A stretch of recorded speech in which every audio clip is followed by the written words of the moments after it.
My career sucks. Sex just isn't the same. What's my purpose? Where did this fat come from? My relationship is killing me. I'll never be happy. My debt is piling up. I'll never find love. Why can't I be like other gay guys?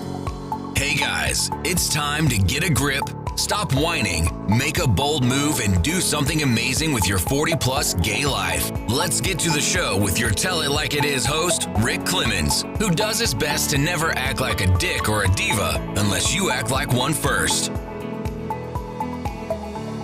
Hey guys, welcome back to another episode in the brand new year of 2026 of 40-plus Gay Man Gay Talk. And you couldn't start off the new year without going some places that are a little, well, maybe risque, or stepping into your own boudoir in whatever way you want, or even going, oh my gosh, I didn't know gay men would want to do something like this, or men in general. Well, I'm one to say I love talking about anything related to sex, sexuality, sexual physiques, all that sort of stuff, the male physique, all of that. And if you struggle with this, I'm going to give you a suggestion. You might want to talk with today's guest, because I believe what he does is it's a beautiful piece of art. It's a piece of art that you can keep to yourself if you so choose. It's a piece of art that you can share with somebody special. It's a piece of art that could actually boost your confidence. His name is Trey Fox, and he is a boudoir photographer focusing on the male boudoir sort of area. And I was so excited when he said he wanted to have a conversation, because I think there's nothing better to talk about than the confidence to be yourself, to be naked with yourself, to be partially naked with yourself, and have some of those pictures taken. So let's go ahead and dive in, guys. Have a juicy conversation. I know Trey's going to be fun because we've already been chatting, and he is a fun guy prior to this. He better bring it now. Welcome to the podcast, Trey. Happy to have you here, buddy. Hey, thanks, Rick. Glad to be here. Glad that you're here, even with your like 1996 vintage earphones on, you know? I know. Hey, yeah, go ahead, call it out, make everybody. I'm gonna call it out, get rid of it. He's Thanks. like me. He's having one of those days, guys, where it's like everything is not coming up exactly roses, but we're still going to push through this. We are going to push through this. So, absolutely. Yeah, I mean, I'm sorry that your day started the way it did. I mean, there's nothing worse than when technology gets ruined or broken or anything. And I've been limping along all day with internet that's not working quite right. So guys, if something's jumpy, it's because internet keeps going in and out. Trey happened to what? You dropped your laptop. Yeah. Right? That sucks. In the rain. In the rain, in Texas, where it's kind of chilly on top of all of that, right? Yep. Yeah. What a great way to start my day. Yeah, well, but now we get to have fun. We're here having fun now. It's almost the end of your day. So I kind of set this all up, but let's talk about right out the gate. What is male boudoir, and what exactly is it not? I think we need to define this for the guys that are listening. Yeah. So for me, male boudoir is an opportunity for guys to create intimate portraits that help them to rediscover or reconnect with their bodies, with their confidence, with their sensuality, their sexuality, all in an environment that's very private, confidential, and discreet. Yeah. So the layman's terms, it's spicy photos, but with me, it's a whole experience tagged onto that. And for some guys, the experience ends up being more impactful than the photographs that come out of it. Well, it's kind of like stepping into another aspect of yourself that maybe you don't allow to come forward very often, right? Absolutely. One of the things I describe it as is what I do is often a way for men to see themselves the way other people see them, and to really discover more about that. And they also discover a little bit more about who they are. We take them through a pretty interesting process. I think that helps that. Well, I know I can see my jelly roll or my non-existent six-pack, but I'll never forget recently. Well, not recently. It was earlier this year. I was at an erotic male retreat. Okay. And it's similar, really digging deeper to find that purest essence of ourselves. And I consider myself a fairly funny guy. So sometimes I just say things, and some guy said, well, he goes, I'm a fanboy. I'm like, you are? I said, I don't have an OnlyFans thing. So what are you talking about? He goes, oh, I listen to your podcast all the time. I'm like, oh, that's kind of cool. Right. And And he goes, this may be really out of line, but he goes, you're really attractive. I'm like, you like this big old bear belly and everything? He Yeah. goes, yeah, I like big bear bellies. And I'm like, oh, I got to kind of remember sometimes that this is what some guys are really attracted to, right? I'm like, I'm trying Right. to get rid of this thing as quickly as I possibly can. And yet, those are the sort of things that I think we internalize those conversations, and then this becomes our norm. And I think, I'm assuming part of what happens in a session with you is guys start to dig into that. They find that, and then it's a freeing experience. I imagine that's what you get to witness a lot of times, right? Yeah, absolutely. One of the misconceptions about what I do is that you have to be, 20 something single digit body fat in order to do it. But the reality I is never even saw a single digit body fat in my world. So, right. But but I'm comfortable with that. I think that's the thing. And what you're doing is helping people get comfortable with those things, yeah, right? exactly, exactly. It's one of the, you talk a little bit about some of the self discovery and some of the transformation. One of the coolest things, the I walk them through a whole process because I really want to understand before we even get the camera out, before we even set the date. I want to learn really who they are and what they're looking for, Mm-hmm. and also maybe if they have a partner, how does their partner like to see them? Mm-hmm. Or if they don't have a partner, describe that who that person is, Mm-hmm. and maybe how that person might want to see them. Mm-hmm. And then we dig in really just their personality, who they are, what their interests are, and and and go from there. We really customize everything around them. But yeah, it's the vast majority of my clients. They're not gym enthusiasts. Mm-hmm. They're everyday guys, and quite a large number of them, but way more than half, Yeah. are 40 plus. Yeah. And 40 comes and gravity takes over, baby. It does. It does. Just tell, I can tell. Should I let my man Boob speak to that? I mean, I'll be glad to prop him up and say, boys, here's your moment. Talk about it. But I think that's the interesting piece too. It sounds so, actually, as I was listening, it sounds so beautiful because it's like its own version of life coaching in its own way. It's another extension of doing it a different way. And as soon as you contacted me, or I don't remember exactly how we got connected, but I was like, this would be so good because yeah, I'm a guy that's like, okay, things are not where they're supposed to be anymore. And I exercise and I watch what I eat. And it's like it really gets frustrating. Now I do sit a lot because of what I do for work, but this is what happens.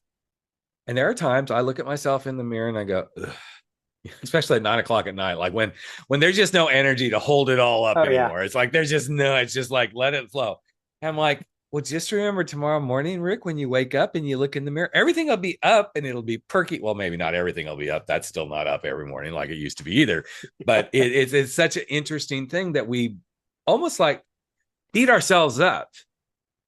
And then this becomes our norm. So how did you step into this? I mean, did you go from like, I'm a Kmart photographer, let's do this instead? I mean, how did you get here, man? No, I fell in this the good old fashioned way. I jumped in with both feet. Mm, I have been a photographer my whole life. okay. My dad shoved a camera in my hand when I was 4 years old. I come from a family that has photographers going back over 100 years.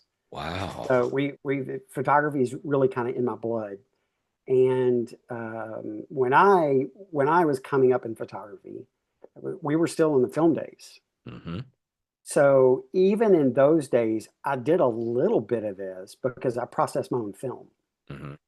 And that was something that was difficult back in the 80s and early 90s before the Yep. digital age, because you couldn't just take your film to the Fox Wherever. photo booth, Right. right? With I mean, you could, but they're going to look at you and Exactly. everybody's going to have seen them, Yep. right? But as soon as digital photography came out and I started, matter of fact, that's really that this type of photography is where I really played with digital photography and got to know Mm, it because there nobody else had to be involved and I didn't have to go to the darkroom to do it.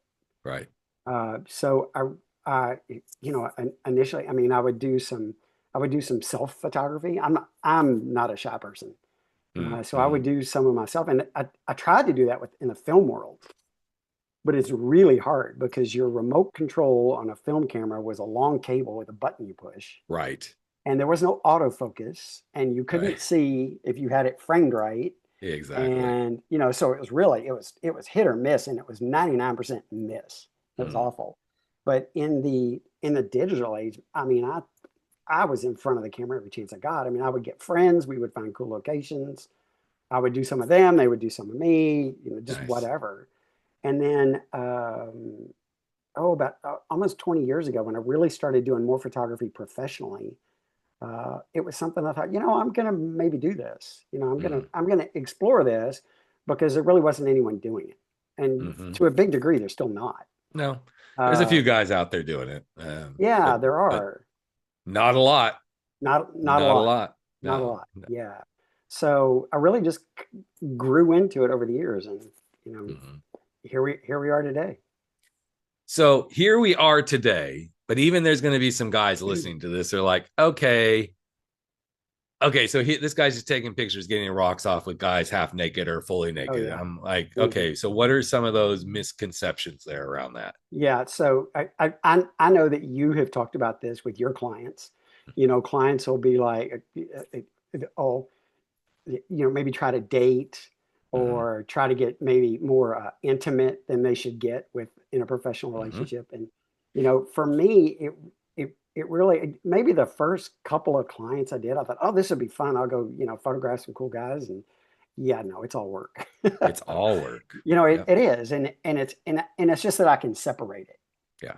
And I photograph some guys that are like, if I were checking off the tick boxes, yeah, this is what I want, this is what I want, and they're it. But Yeah. when I'm in it, I'm in it Yeah. for the And work. I would assume too, Trey, that the client gets to dictate how far they want to take this. Oh, absolutely, Yeah. I mean, it's absolutely, not just, okay, naked, here we go. I mean, and there's a lot of guys that couldn't even do that. Let's be right, honest. Like right, they may be good. Like, I don't feel comfortable with my shirt off, Okay, cool. yep, But how can we make sexy with shirt on with some slight reveals become the thing? And then somebody sees something like that. I mean, I have a really good friend who I'm going to just say he's a good looking guy. I'm not going to say he's an Adonis. I'm not going to say he's cute. He's a nice looking guy, right? He's kind of on the bigger side, but he's just got that perfect chest to hair. I mean, that right, perfect hair chest, right? right. And I always tease him when he comes over because he wears it two buttons down. I'm like, girl, He's got to show it off. you're just showing it off. He goes, yeah, but I don't want people to see beyond that. I'm like, why? Why? And it's because he's self-conscious about his midsection, Hmm. right? And so one day he came over and he was doing that whole thing. And I'm like, it's not that hard, guy. You just do this, right? And I unbuttoned my whole shirt and said, look, there's my beer belly. It's covered in fur too, but you've got the perfect fur. I mean, hey, if somebody could, plant that seed on my chest, and I'll take it. Just give me the recipe, right? Right, absolutely. But I imagine there's a lot of, you talked about the like what you talk to a client about, but then once you're in the session, like what can somebody really expect? What is like some things they're afraid of? How do you get them warmed up? I mean, all that sort of stuff. Well, so let's go back to the pre-session a little bit, Mm-hmm. because I am you can naturally understand why guys would be nervous coming Yep. into a session, right? But when somebody approaches me, fills out a consultation form or whatever, and we do a Zoom call like this, and Uh-huh. we talk about what they're looking for and who they are, and I start doing all of that discovery so that we can help them reconnect. And I I start laying the groundwork for them not to be nervous on that very first call. Mm. For example, right out of the bat, we'll get on a call and I'll be like, hey Rick, so you're thinking about taking your clothes off for my camera? I mean, I jump in, Right. right? And so I get them, and we have frank conversations about sexuality and maybe what they enjoy, maybe what they don't, maybe how far they want to go. But I tell them right up front, you can decide during the session if you want to do full nude, if you want to get really explicit, if you want to just do a little bit of sensual kind of peekaboo stuff. You decide during the session. Yeah. And then when we get, because of the planning we do ahead of time, they know that they have an idea coming in. This is what we're going to photograph. This is how we're going to photograph you. These are the clothing things, or these are the things you should bring with you. So they have a bit of a plan. So it's not, okay, do I need to bring this? Do I need to bring this? You know, what do I bring? So that helps with some of that.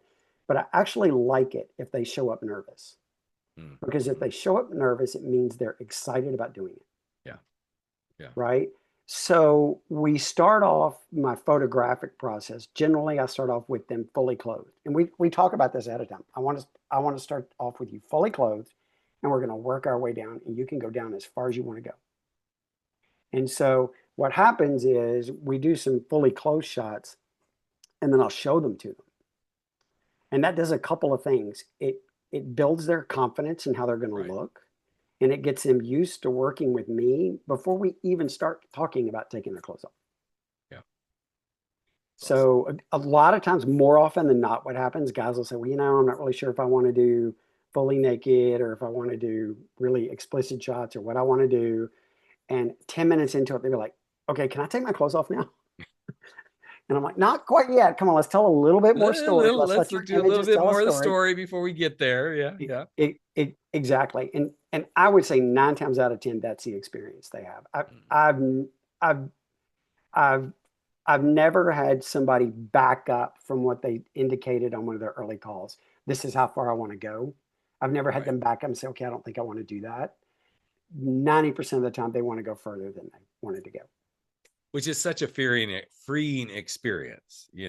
I think for many people, and I can so relate to what you're talking about on a lot of fronts, but with my own clients, they'll come and they'll like, we'll be doing a session like, well, next session, I'd really like to, because many of my guys that I'm working with are either 40 plus and they're like going through midlife changes around relationships. They want to quit being a hoe, get off the apps, would rather be in a relationship. I'm like, okay, I'll wait while you really make sure that's what you want to do, because you'll say that, and that isn't exactly what's going to happen. Love y'all. Love all you guys I've worked with. You know what I'm saying here? Absolutely, yeah. Or the guys that are newly coming out and experiencing maybe gay male, sex for the first time, right?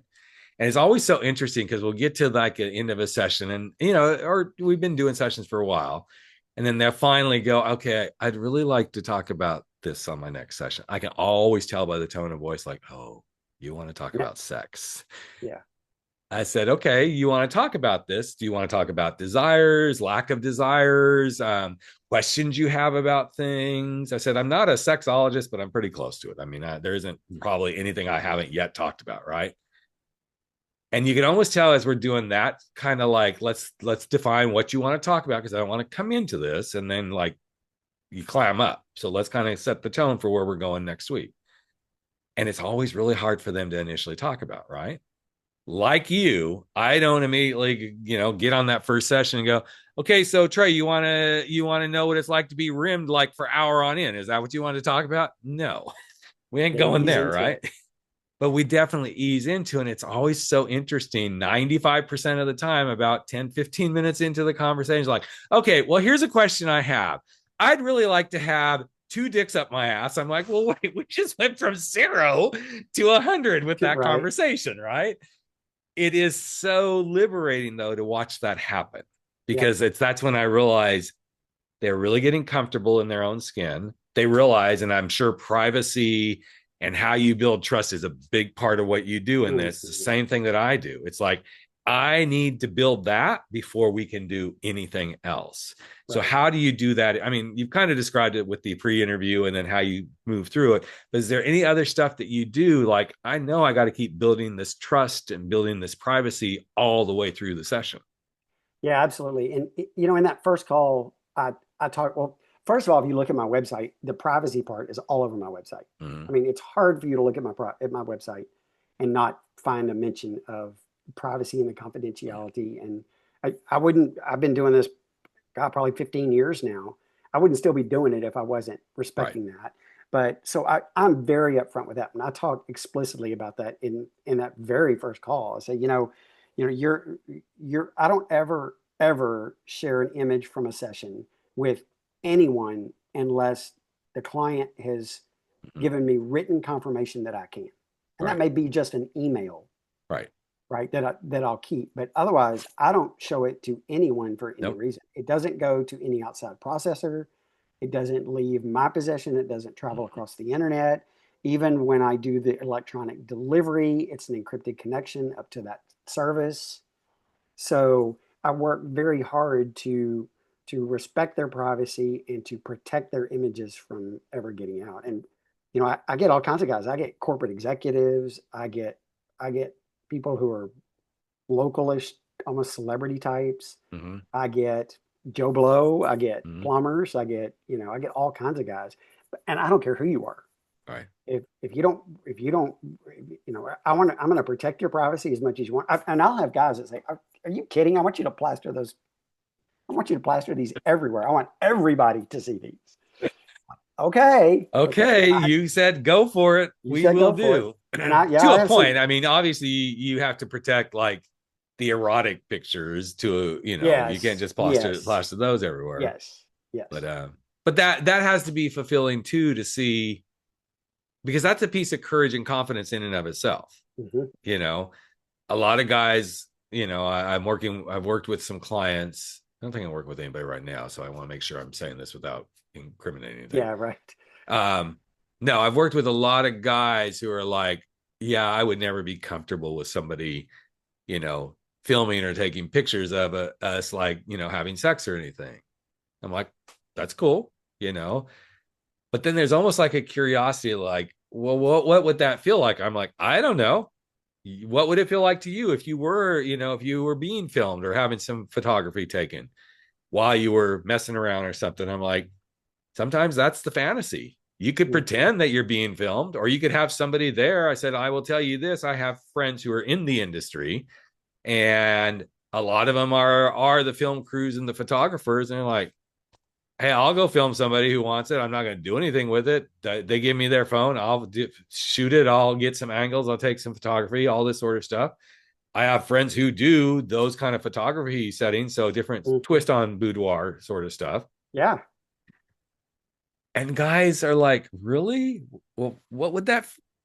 Maybe I should do that. And then the next thing you know, there's kind of like, now there's like that interest in like doing it. So I'm assuming you might get that too. Like somebody might have suggested, hey, go do a boudoir shoot with Trey. Oh no, I could never do that. And then it's kind of planted the seed, and then there they come. Yeah, and for me, the way I see that most often is, so a lot of clients, one of the questions I usually ask is, so when we're all done with this and you have these images, who do you think you'll show them to? And a lot of the guys will say, oh, I won't show them to anybody. I may show some of the tamer ones to a good friend, right? Mm-hmm. And then they'll email me like a week after they got their images and say, oh my God, I've shown these to everybody. That's so cool. So then I'll get referrals mm-hmm. from people that they've shown them to. And they'll say, yeah, you photographed a friend of mine. And sometimes they won't tell me who the friend is. Mm-hmm. And not that it matters either. No, it doesn't matter. Yeah. It doesn't matter. And I'm perfectly, I'm perfectly fine with that. Mm-hmm. Yeah. That's kind of interesting you brought that up, because as we're recording this, a friend of mine who I've done his erotic retreat he's doing it. It literally started just about an hour ago before we jumped on the podcast here. Yeah. And I have several people who are at that retreat right now. I know what they're about to go through. And, they're all like, well, what should I expect? I'm like, I'm not going to tell you. You just need to release yourself into it. Right. And, well, who do you know that's going? I'm like, not going to tell you, because I don't want to breach that confidentiality, nor do I want them to go in with any preconceived notions about any of these people. Actually, one of them happens to be my own husband right now. And he's really cool about it. As he brought up a couple of names, I had to like, girl, don't make it, don't react, Right. Because I wanted to be the mystery. He's like, well, how many of those guys do, know you? I said, well, I know 4 that know me, plus you. He goes, well, do they know you? I'm your husband? I'm like, no, nobody knows you're my husband. I said, if you don't want to bring that up the whole time, I said, I think it will come out, because especially with one guy that's going, I think he's going to come out. But I said, I am sticking strictly to my privacy and confidentiality on this. Not only for knowing who's going, but also out of respect for my buddy who runs it. I'm like, I'm not going to tell anybody about what they're about to go through in a really beautiful way. Not like, oh my gosh, you shouldn't be doing this.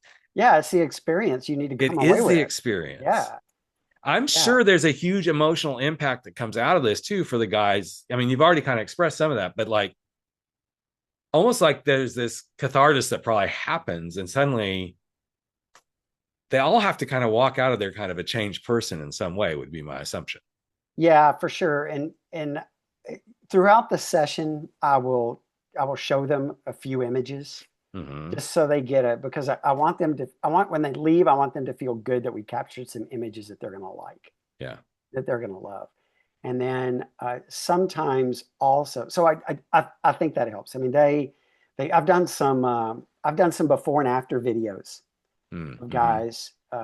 They knew full well aware that, you know, how I wanted to use them and what I wanted to do. And so I would kind of interview them before the session and say, Mm-hmm. you know, how are you feeling? What do you think? You know, and they're nervous. And then after, they're like, oh my God, I was nervous for no reason at all. I don't know Right. why I was nervous. This was so much fun, blah, blah, blah. You know, and But the so interesting piece is just you and them. Now, I that can yeah, actually can be more intimidating because I have some good photography friends that have done my headshots and stuff. And the one that I still remember, I think he was from Texas too. Maybe not, but he is photographed like some very major celebrities and stuff too. yeah, So, and one of the things I respect most about him is number one, that doesn't go to his head, and number two, even though his wife, who was his assistant, was in the room with us, it was me and him. It was just me and him the whole way through, right? And I think that's a sign of somebody who's a very good at their art, especially in photography. When you create that essence of the experience, like suddenly at some point you just don't even think about anything other than this is what, you know, this is me being me and doing what I love to do, you know? right. Yeah, it's like for headshots. You know, even when I do headshots, it's more of an experience. It's Yeah. not like your third grade school picture, No, which is no. horrible. Those are horrible. Those are the Yeah, it's worst. a Yeah. horrible experience. It's a horrible, everything about it is awful. Yeah. And so, yeah, so everything that I do, I try to bring that into it because I want it to be, I want, even if it's not, even if it's not an intimate photography Mm-hmm. session, I want people to leave feeling better about themselves. Photographers hate me. Yeah. Well, kind of, yeah, because they're like, okay, so like that smile that I've got on my face right now. When I get to the photograph, they're like, okay, smile. I'm like, I don't smile on demand. You gotta let's start having Yeah, a you got to make me conversation. smile. Let me crack some jokes or something. Capture it in the moment. I said, because if you tell me to smile, I'll go, Right. it's not me, And it doesn't look right? like you. No, it doesn't look like me at all. When I've got that, like, hey, I just cracked a joke, and isn't that funny? That's what I want to capture. And Hmm. I had a buddy of mine. This is years ago. Um, clear back when I lived. So this was before I met my husband. I had just barely come out. I was living in Laguna Beach, and he wanted to take some pictures. He goes, "There's such a because I went through a huge transformation. I lost like 150 pounds and all this sort of stuff. Lost way too much weight. And he wanted to take pictures of me. I'm like, no, I'm too skinny now. I was way too skinny. And he goes, but you're happy. I've known you for years, and this is you being happy. And he goes, let me come in and take pictures of you teaching spin class because I had started teaching spin class. And he got the best pictures because it was really, and you couldn't really tell how skinny I was because I had my bike clothes and stuff on. And we were in a studio where the lights were kind of down and everything. I looked still like my big, bulky, sort of like broad shouldered guy and everything. I remember looking at those pictures, Trey, and going, these are what's going if there had been scruff and grind at that point. These would be the pictures I'd be putting on a freaking app to get a man, Right. right? Because I looked happy, but yet I had that edge to it. Like, and I think that's the thing that when you bring that out in somebody, that to me is the transformation. That is the emotional space that they needed to step into. And there's probably some surprises. Like, what's the most surprising thing that clients find in the session after the session? I think probably across the board, the the thing they're most surprised by is how easy it is Mm-hmm. and how stress free it is. Mm. that's those are comments I get back all the time. Clients will tell me, or they'll email and they say, I really felt like I was working with a friend, Mm-hmm. and which is what I want. I mean, I am there to do what I can to make them look their best, to accentuate the positives Yep. and minimize the negatives, and help them with their confidence and help them feel like they're not washed up and over the Yeah. hill, and they're still sexy, um, and so when they say that, when they say, like, they felt like they were working with a friend, Mm-hmm. I'm like, Mm-hmm. okay, great, awesome, I got what I want. Awesome. Another time that's very interesting. Occasionally, so after the session's over, I will come back and I'll go through all their images, and I'm going to junk all the ones that are garbage, right? Yeah. I'm not, Yeah. if we do, I mean, it depends on the session. Sometimes I'll shoot 200 images. I'm not going to Yeah. show them 200 because they're going to be overwhelmed. Right. So I'm going to use my experience, my expertise, and I'm going to narrow them down. And then however many images they're getting, sometimes maybe they're getting 20 images and they're down to 22 and they're not sure. So Mm-hmm. sometimes I usually discourage them from bringing a partner in to help them select, Mm. because I want them to select based on how they feel, They not feel. how other people feel, Yep. right? Yep. But if they really get down to one or two, then maybe they'll bring a partner in. And to see them light up when their partner comments on their image Mm-hmm. is that, I mean, Oh yeah. it's priceless. It is It's great. priceless. It is priceless. So what makes you different? I mean, I picked up some things that I just in my world of being with photographers and stuff. But what do you feel like really makes you different? Well, I really like the partnership with clients. Mm-hmm. I really am. I really am interested as much in their emotional outcome and their emotional journey through it as I am the images that they get. I mean, I'm confident that I'm going to get great images Mm-hmm. for them, um, but I really think that my approach is very different. I spend a lot of time with clients up front. I spend a lot of time doing things so that I can get great images with them with as little effort on their part as possible. Mm. And I tell clients all the time. I say this is, and I may have said this already, and I apologize if I have, because No. I say it all the time. This is probably the first time and maybe only time they'll ever do something like this, but I do it all the time. Yeah. So I use my experience to guide them every step of the way so that they're never questioning what we should do. And sometimes we have to work on something. Sometimes there's a pose I want to do with somebody, and Mm-hmm. maybe it's furniture that I'm not familiar with, I haven't used before. Right. And we'll play around, and I'll tell them, I say, I'm Make just it trying work. to put the best you up front in this position or in this situation. Okay, so the question that I know is probably on a lot of people's minds that are listening is how far will you go? How erotic will you allow the session to go to? As long as it's legal. Okay. They can go as far as they want. I mean, Okay. I photograph couples as Mm-hmm. well, Mm-hmm. and I mean, I have a couple. It's basically a porn shoot, Mm-hmm. Yep. and I'm okay with that. Yeah. I don't care really what you're into or what your interests are or what you want to do. If it's who you are and it's legal, I'll photograph it. Leave your Mm. animals at home, leave the children at Sure. home. Exactly. But yeah, I mean, I'm really open to whatever they want to do.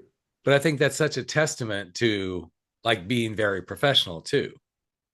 Because if you are open to what they want to do and you can be candidly having this discussion with someone, then that shows the level of professionalism. If somebody's like, oh, I don't know, that seems really kinky and weird to me. Okay, maybe that isn't what they want to do. Fine. Then you draw that line as a boundary. But when you can have the dialogue, well, tell me about that. What position would you like to be in when he's using that dildo on you? Or you're Right, using that dildo on yourself, right? right, Um, do you want me to capture the money shot? If that's what you want, obviously you want to know that up front. Like if they're going to go down that path, like, is it the money shot you really want? Or is it just, I mean, I can't think of his name, Paul something. He does male photography. He's from Australia. He does amazing photography of the male body. And a friend of mine had a shoot done with him. And my friend is definitely like, he should be a porn star. He should just be a porn star. He talks about being a porn star all the time. I'm like, then just go do it. He's like, oh no, I couldn't do that. That's not. I'm like, okay. I said, okay, well, when you did this shoot with Paul, did you go for the money shot? He goes, no. He goes, what I went for was the pre-cum shot. I said, oh, okay. He goes, it was so erotic to push myself to that point and just that one little drop. And he captured it so well.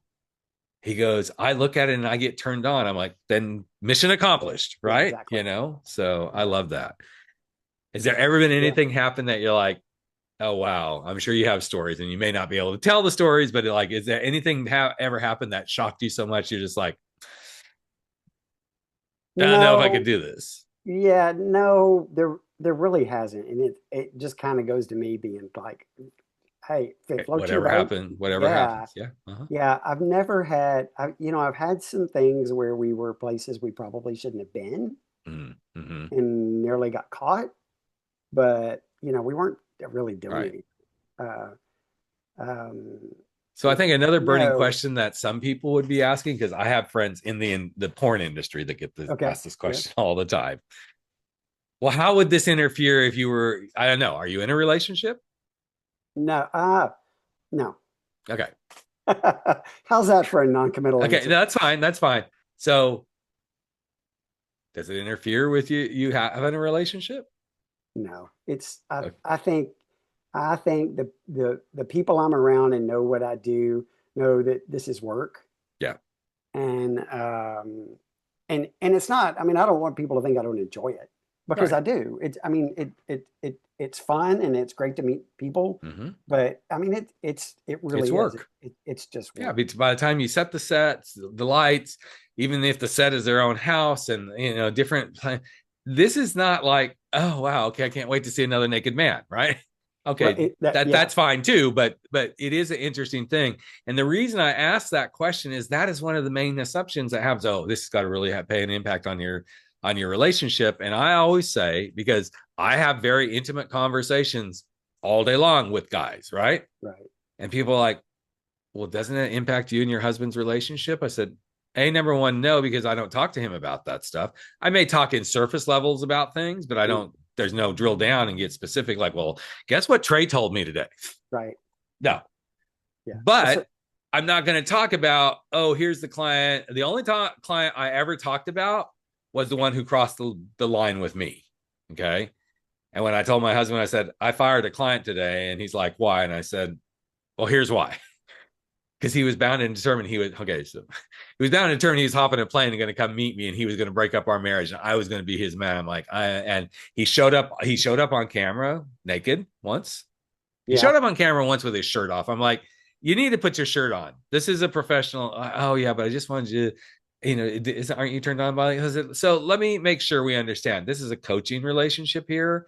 Beautiful chest man, furry chest. I love that. You know that if you've listened to the podcast, you know I like fur. Okay. He goes, well, that's why I wanted to say, okay, but we're in a different setting.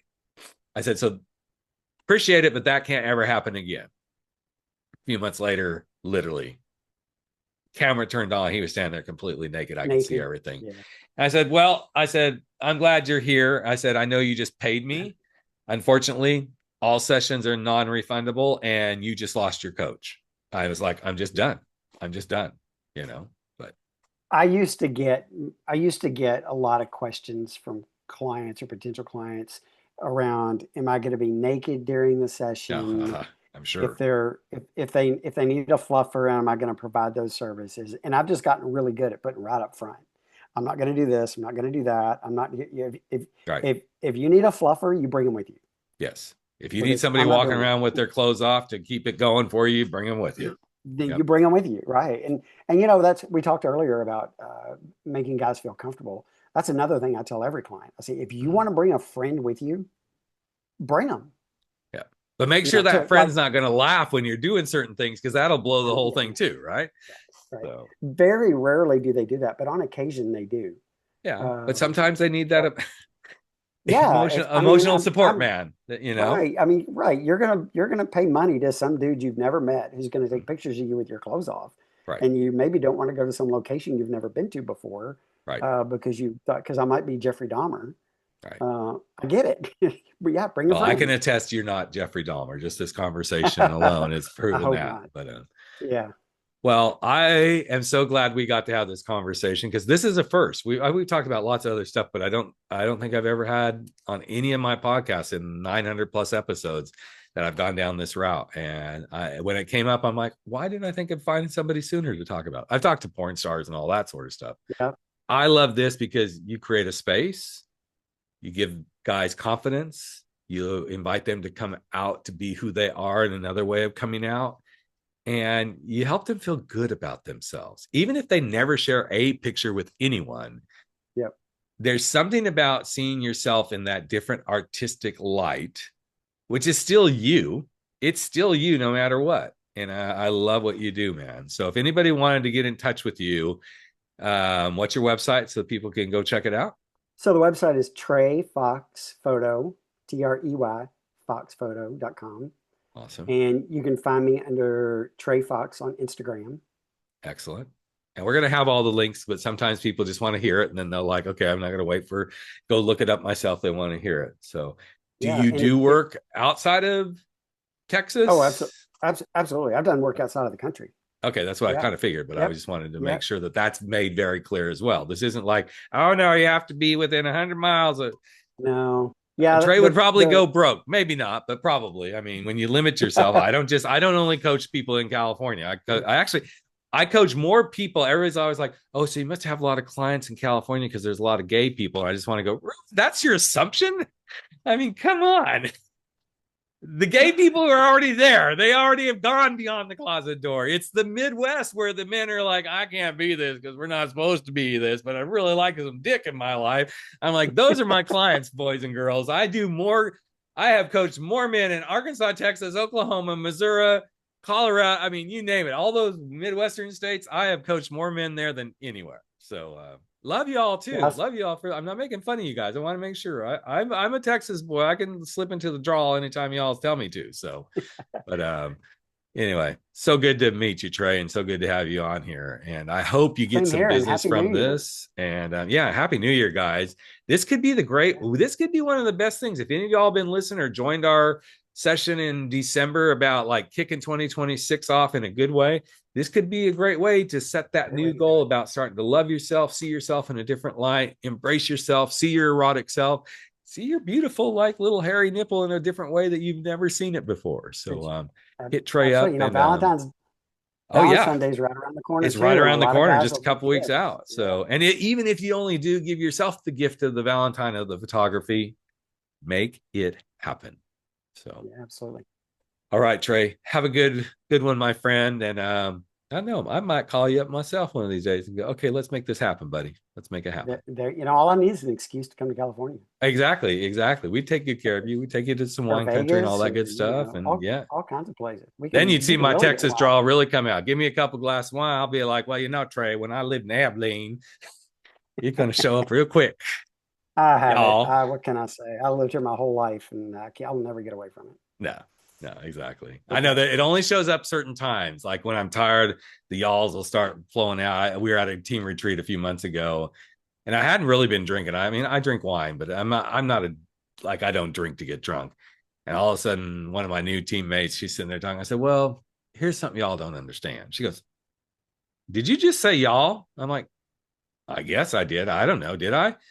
She goes, yeah. She said, this is something y'all don't end. She goes,